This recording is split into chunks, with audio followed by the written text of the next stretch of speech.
Yes, lads, welcome back to another custom tactics video on the channel. Today we are taking a look at the 4-1-4-1, the way we've got it playing. It is super effective. Let's get into it. Does your team look like this? Do you struggle to complete those game-changing SBCs and play with the best players in FIFA 23? If you said yes to any of this, then you need to get over to AOA and secure yourself some cheap and reliable FUT coins and use code ALP at checkout for an extra 3% off. Jeez. So diving right in with the defensive style, we leave this on balance, although because it's quite compact in the midfield, very nice for pressing, extremely nice for pressing. I definitely recommend flipping into it if you're losing or struggling into a game. Obviously, from a start, we don't want to be going on any form of pressure tactic because it milks your stamina, it brings your players out of position, and the better players will smoke you if you do it all the time. So it can do it, but don't do it when you start the game.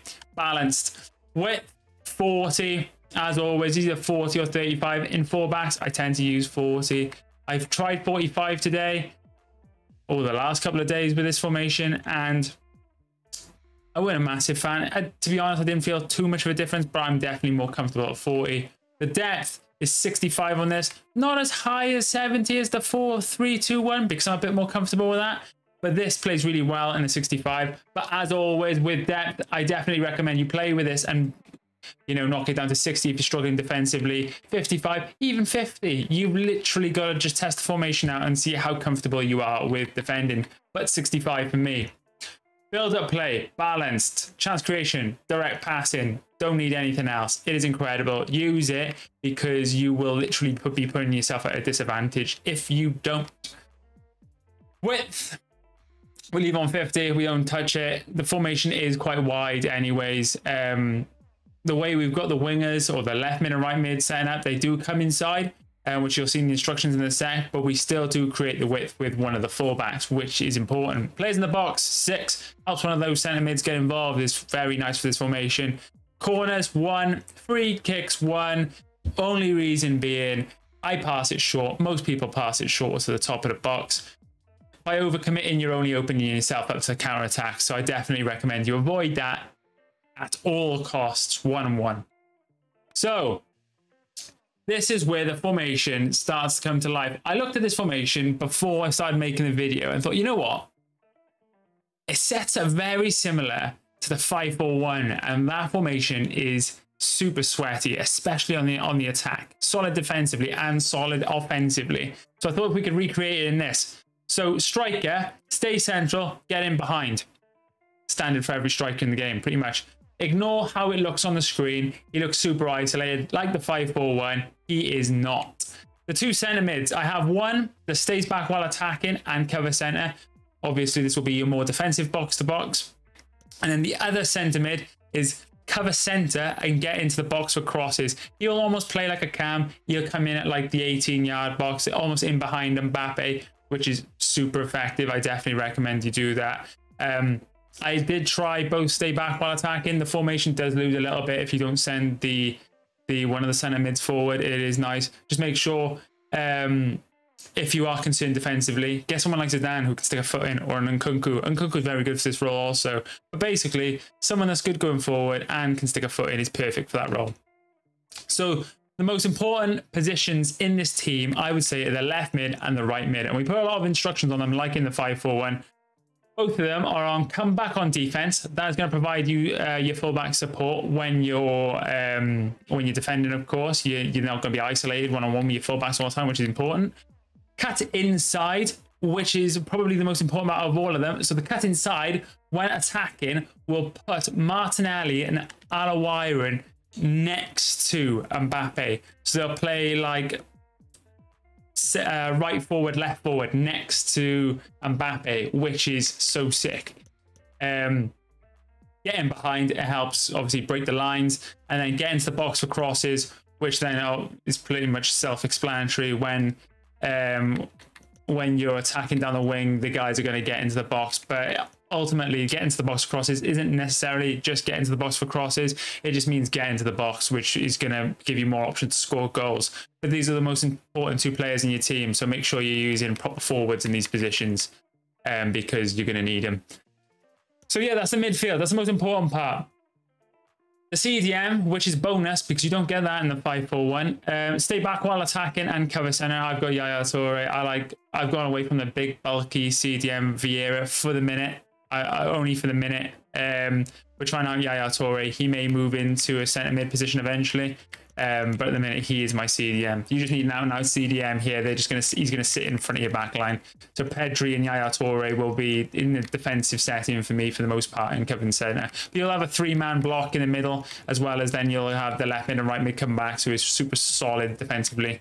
And it's almost defending in a 4-5 back. You got that midfielder in front of your back, but you got these 4 all defending central. And then you've got Yaya Toure between the lines, which is sick.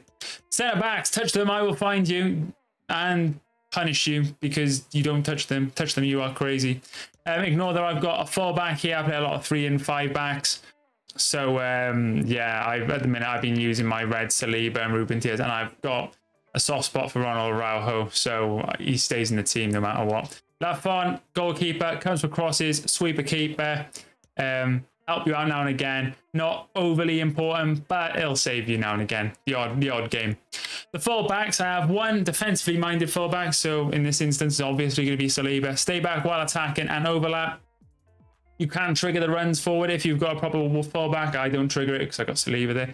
But up and left, up and right on the D-pad, they'll send you both your fullbacks forward to support with the play. We do leave Carlos on balance and overlap, soon to be Capdevere. So as you can picture it, when Martinelli and Alawairan move into the middle next to Mbappe, Roberto Carlos is going to occupy that left wing space where Alawairan is left. So it's going to create you additional width down that left-hand side, and you're going to be getting loads of opportunities for cutbacks, just an extra passing lane. It is really, really important. I definitely recommend you do it because it adds another dimension to your play. So let's just dive right into a game. As you can see, we're using the ultra mega super duper sweat squad that we built, minus a few players. You know, we got Araujo right back. He doesn't play in right back though. He's there mainly for when we play 3 and 5 backs, which is quite often. I like the 3-4-2-1. So it's quite handy having that. So if I don't use Araujo, I'll probably use like someone like Vieira in midfield. I just fancy changing it up a little bit because I had some decent red picks this weekend. This team is quite mid. You're probably going to see quite a lot of the team of the seasons pop up straight into the 4-1-4-1. 4-1-4-1. It feels really weird saying that. This is a honestly crazy tactic. Crazy formation, sorry. Me doing no warm-up. Nice. Well then, this man is an absolute tank. So you can see Roberto Carlos is going to trek forward. You're going to have Alawairan and Martinelli for me, who are going to be busting it, get in there. And then you got Zidane as well, who's going to be doing work. And then Mbappe 1-0. I don't even know what to say. Oh my god, he just passed it to us to kick off. But yeah, these the strikers, the left mid and the right mid, it is crazy how they get involved with the play. You'll notice how like tucked in they get. They also stay out wide and offer you lots of space out here as well. Let's send it back. Martinelli, if you're not using this card, oh my god, he just sent my Mbappe to the shops for some reason. But I really enjoyed it for this formation. You know, it's just a bit crazy. Panenka for the culture. I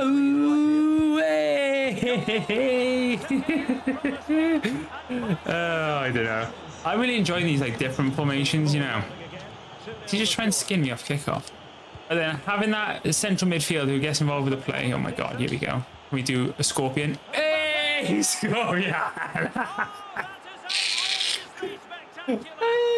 I definitely recommend you give this formation a go, right? The striker's not even isolated. The way we set it up, it pretty much plays like a 5-4-1, just with an extra body in midfield rather than defense. He's basically having a high playing centre-back, having someone as crazy as Yaya Toure in there.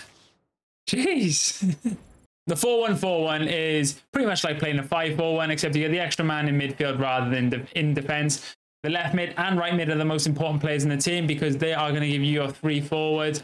definitely make sure you use those instructions. But if you are looking for another custom tactics video, click here or here. Probably there. Yeah. Jeez.